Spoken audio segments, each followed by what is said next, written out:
Hi, welcome back to my channel, Fabulously Frugal and Fancy. I'm Brandy, and today's we are still doing our Fabulously Glam Christmas series. I really enjoy doing these. I hope you enjoy watching them. This video is also part of a collaboration with Heidi Sonboul. She is hosting this collaboration. The theme is winter. I picked a Christmas theme because it is December, so I decided, I had a wild idea to make a tiered tray out of a nutcracker. So finally succeeded, but it did take some trial and error. I did get some help from my boyfriend as well. You don't see his face in the video. He's a little camera shy. So if you see a person sitting there with, just, from here down, it's him. And I appreciate his help on this. We finally had success. We had some mistakes along the way, so I will kind of show you some clips of mistakes. Not to go into too much detail, but I just don't want you to make the same mistakes that we made. So we finally figured out the best way to do it, the way to make it stable. And I love how they turned out. So let me know what you think at the end. Again, thank Heidi Sonboul. I thank you so much for hosting this collaboration. I enjoy making these videos with all of you wonderful creators. So take a look at the playlist. It's going to be linked in the description box below. Let's make some things fabulous. Alright, so here I have two nutcrackers, and these were the red and white ones. I got these from Walmart. I did have my boyfriend cut them in half. He used the miter saw. However, if you had to cut this by hand, I would recommend a coping saw. And I can have that linked in the description box below. But the nutcrackers are pretty easy to cut apart. It's a pretty soft wood. But the only ones I was able to find were these red and white ones for $10. Actually, that's not true. There were some plain wood ones that I would have preferred to have, but those were $25 at Michael's, and I didn't like that price. So I got ones that did not match the decor that I was planning on, because I'm making these for my mom and my sister. And so I just decided to paint them and redo all of the colors. This one took a little more time because I had to cover all the red with the blue, which did take some time. And I just gave it 3 or 4 good coats wherever the red was. And I just, I used a metallic blue paint. It comes from Walmart. It's not real expensive. It's, $1 something a tube. A few dollars a tube. I'm not sure exactly because I buy so many different paints from Walmart and everywhere else, but I know these aren't real expensive. These metallic paints are not real expensive, but it did take 2 or 3 coats to cover the areas there, and I just wanted to cover all the red with the blue. And I used blue and silver because that is going to my mom, and my mom decorates her dining room in blue, white, and silver. So I wanted to do blue and silver for hers. The other one is for my sister, and that one, she likes the black and red buffalo check. And so I didn't want to do buffalo check necessarily, but I did do black and red and gold. And so I just go over each area and paint it. As you can see, that took a little bit of painting, but I just cut that out. On the black and red one, I did draw on the little checkerboards on the legs and on the hat. Not on the legs, but on the base and on the hat. And then I just added some gold, what are they, gem stickers that come from Dollar Tree. And I just added that gold trim. I didn't show you all of that on video because it was a lot, and this video is getting pretty long. So I cut some of that out, and I just go in with my black paint marker and touch up where I got the blue. And then I'm just going to decorate that one like I did the red and black one. The red, black, and gold one, I added the trim to. I did decorations all around. Anywhere that I thought a little jewel and a little glitter would look good. So then I take the silver paint marker and I just do the same to the blue one. Some of it had gold because the original one had gold, and so I just go in with the silver and I paint all the little trim areas with the silver paint marker. I love paint pens. You can really do a lot of detail work with them, and I love the metallic colors because they are just very shimmery, very bright. They don't take a lot of coats with the metallic paint markers. You can actually do usually just 1 coat with them, and it covers really well. So I like those. I use those for a lot of things. They're easy to control the direction of the paint. Unless you push down too hard on the tip, and then a lot of paint will come out. I've done that before too, and had to kind of work quickly to spread that paint around before it ran all over the side.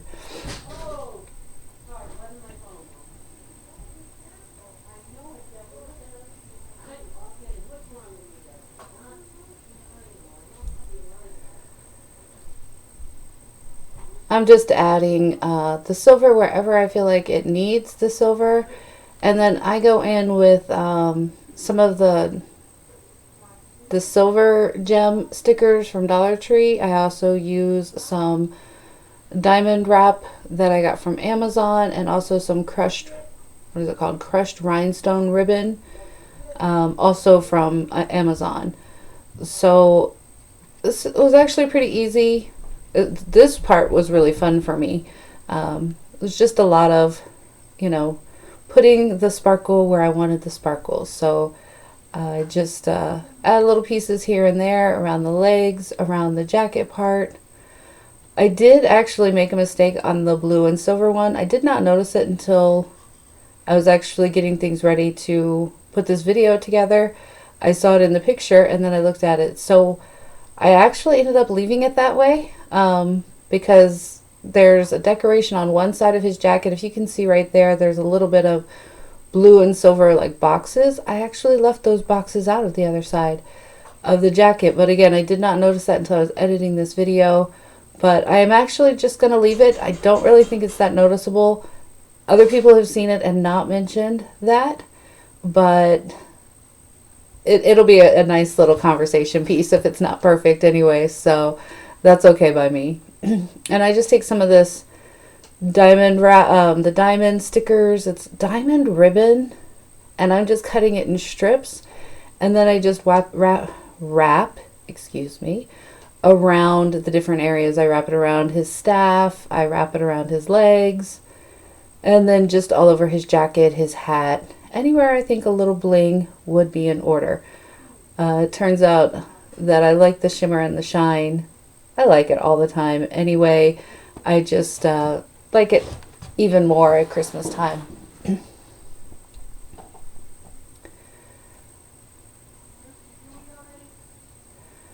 then I just go around the jacket anywhere I think. I go around the belt, I go around top and the bottom of the jacket.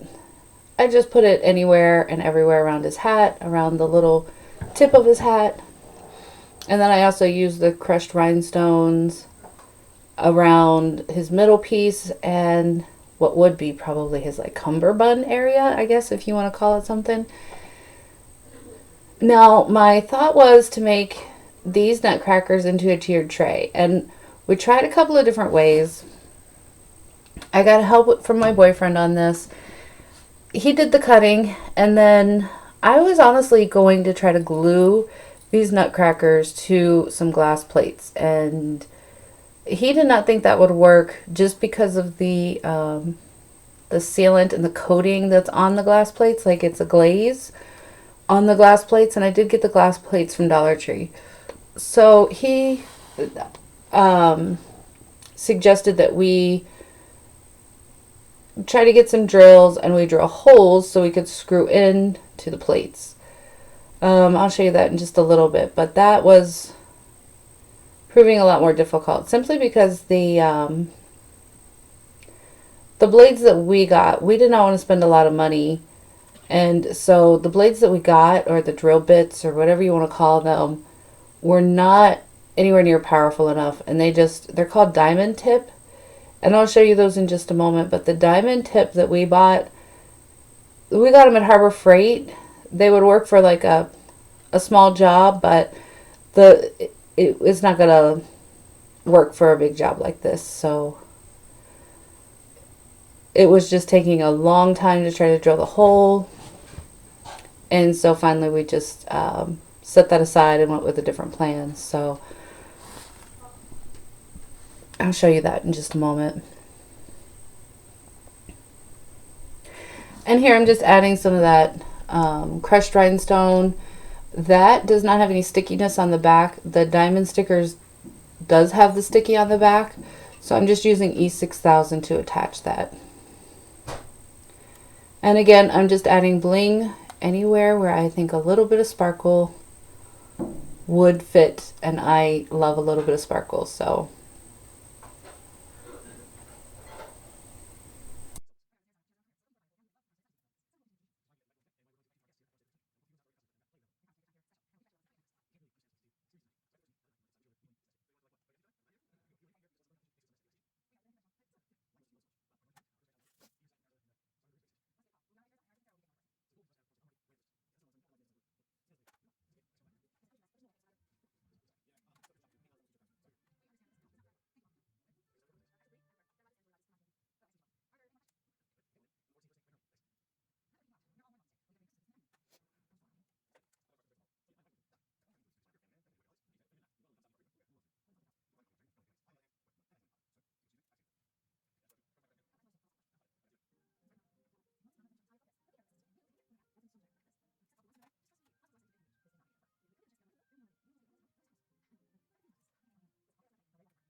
All right, so this is the next section where we're about to drill in, and this is my dog Mo, and she's sitting in the shed with us. Here's our pieces, and there's the glass plate. Here's some of the diamond tip rotary cutter bits, and then this is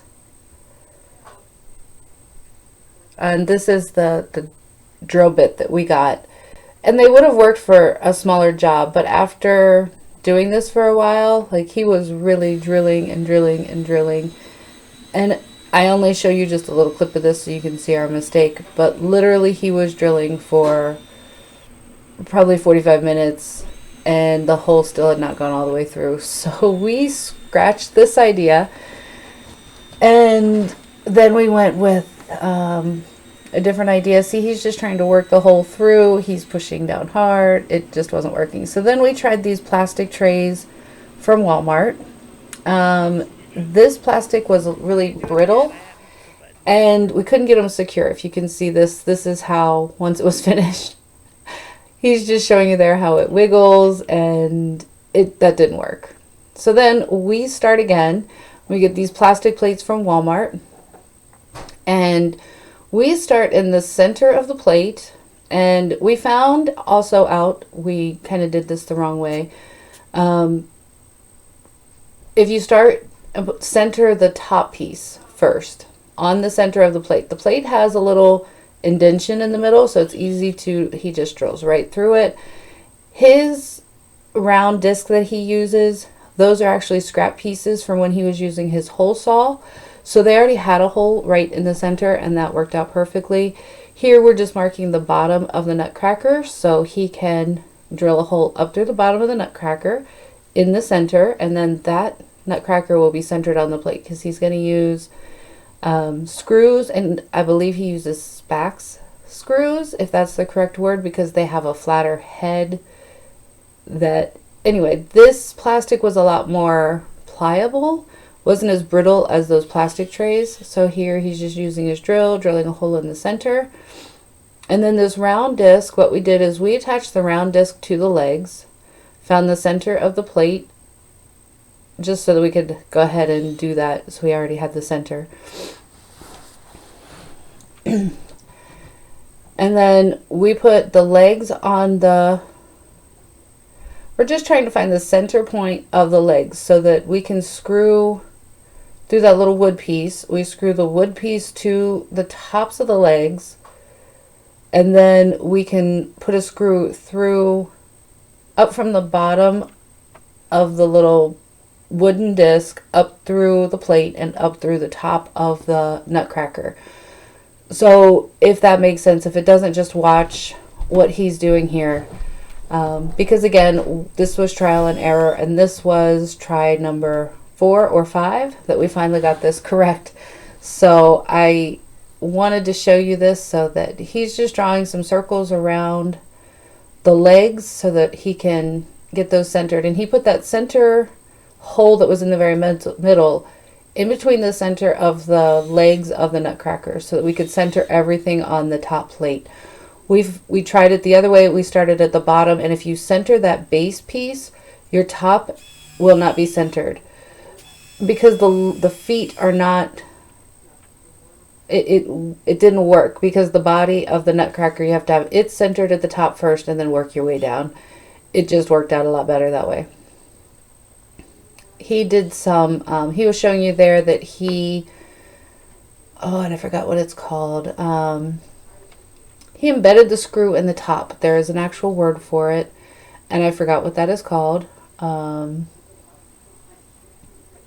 But he used the drill bit to put a little bit of a groove in the top of the wood, and he was able to put those drill heads down in far enough to where it would still lay flat at the top. And I cannot think of what that word is at the moment. So then he's just drilling holes down through the legs so that he's pre-drilling the holes so that he can screw the screw down inside. And if you're not holding the bottom, it does twist out of your hand just like it did for him there.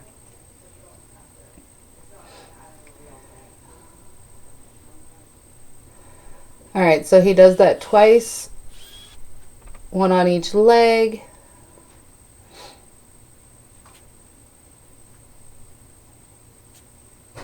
And we purposely took the legs out of the bottom because it helped us line up the screws underneath in those little holes that the legs go into. We'll show you that in just a moment. But all right, so here's the legs. He tightens those up, and then the screw kind of went down there into that little groove. Here is pre-drilling some holes in the center of the holes where the feet would go. I call them feet even though the feet are actually attached to the wood, but you know what I mean. Alright, so here we're just discussing how to get it centered because we needed the footholes are going to be right at the edge of the right by the center of the plate, so that it all stands straight and centered. Even though that bottom base piece will not be actually be centered on the plate, the whole nutcracker itself is centered in the plate this way. This is how we figured it out, because we actually made the first one a little crooked. So then we had to take it apart and do it just like we did with this one. So he's just putting a little screw in the bottom of this plate up through the very center, so that he can line up holes, so he can pre-drill the holes and that they're all even with the center of the plate. So he just takes a little screw, and we couldn't find a little screw, so he actually took it out of my glue gun. He took the screw out of the side of my glue gun, put it in the plate, and then he puts it right back into the glue gun. So sometimes you just have to work with what you have really close at hand. His tools, he did not bring much downstairs with me. He was not sure exactly what he would need, and I did not have any screws handy. So he just puts that little screw in there for just a moment, just to hold it still, so then he can do this, and he can just drill a hole down through the bottom of the plate, so he can screw up. The screw will go from the bottom of the plate up through the base, up through the foot, into the leg, and it holds it all together. So after he repaired my glue gun again, he put the screw right back in. I was not real happy he was taking the screw out, but he did put it right back in. So, because I was worried it would get lost, and then my glue gun would not be perfectly. I don't know if it would work perfectly without the screw in it. So. Alright, so then he's just drilling up through the hole he pre-drilled in the bottom, so that he can drill up into the leg.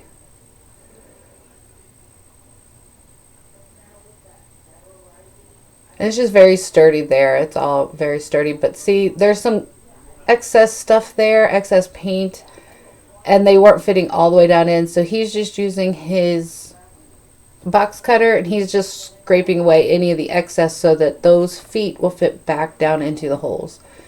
And he just pushes them down in and makes sure that they are forwards instead of backwards.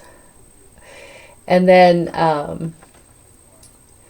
we go back to the top, and he's already got the hole drilled in the plate. Remember, we did that earlier.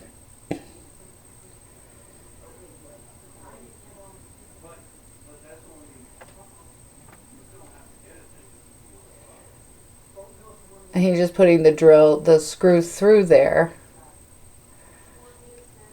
You do need more than two hands, so even if I was doing this by myself, we couldn't have done it. And I'm just holding that, and I'm sorry about the angle, but I believe we switch it over. We do turn it sideways here. He was just pulling out his extender so that it would fit up in between the legs of the nutcracker.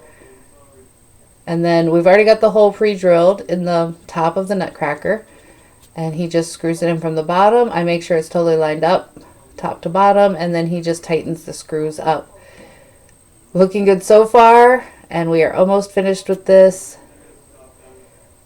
Remember, he's already pre-drilled the holes through the plate at the bottom. He's already pre-drilled the base of the nutcracker and up into the legs. So he uses two screws. And and I believe these are the Spax screws. And again, I hold it still, and he just lines up the holes that he pre-drilled, and you just drill it up through the bottom. Now we did end up going, because the base, all of the screws are in the back, and we did not use any glue, so we used some smaller screws and go up. We did it off film and go up to the front of that stand just to re-secure it. Here's the red and black and gold one. I love how this turned out. He is the keeper of the cupcakes. He's going to be the guard of the desserts, and I really like how this turned out. Here's the blue and silver one. I'm trying to show you a little bit of the final detail here. I did add some bling around the edge of that plate. I did that on both of them. I love how this turned out. I loved how the red and gold one turned out. I put the little feet on the bottom. I guess I didn't show you that. I'm sorry about that. I painted the little wooden feet blue and gold, and I put those on the bottom just to elevate it a little bit. I love how these turned out. Let me know what you think. All right, so I hope you enjoyed the Nutcracker Tiered Trays as much as I did. I made two of them. One is for my mom, one is for my sister. They both love nutcrackers, as I do as well. So I really designed these to go in their decor in their home. So I hope you enjoyed these. I hope you get inspired to make some beautiful, fabulous Christmas decorations. Again, thank you, Heidi Sonboul, for hosting this collab. And I hope you all have a blessed day. Bye.